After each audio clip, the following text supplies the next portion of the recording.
The one thing I want a student to know about learning a language is that it is not a perfect, straightforward line.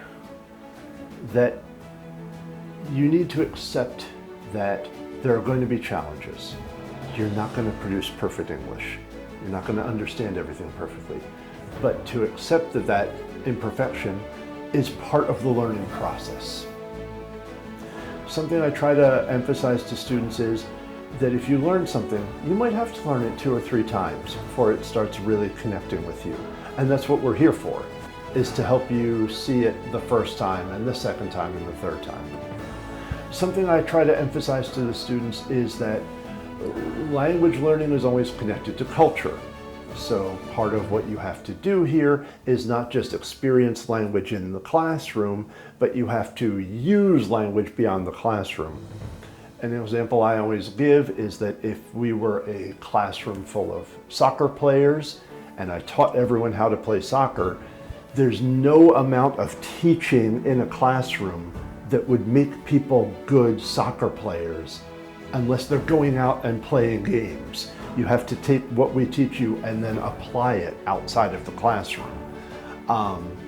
So that's a big part of what I try to emphasize to students, is that there's always that social aspect of learning. And we try to create environments where they can apply that and interact with each other and interact with many people beyond the classroom.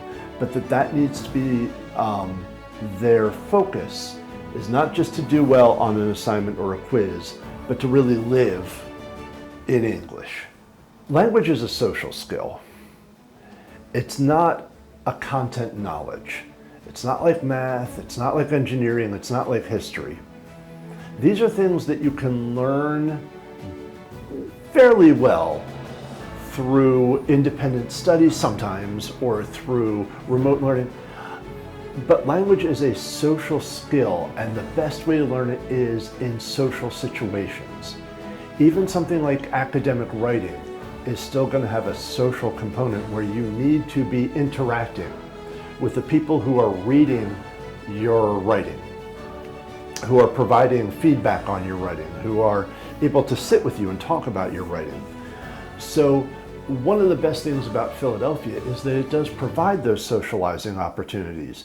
We're a pretty unique campus because we are, Drexel is situated within Philadelphia. Anything that you want to see in Philadelphia as a tourist or as an international visitor, you can walk to within a short time, which means people are getting the experience of communicating with other university students, both in the ELC and outside the ELC with the university at large, but they're also getting the opportunity to connect to, the 6th largest city in the country, a city of, 1.5 million people.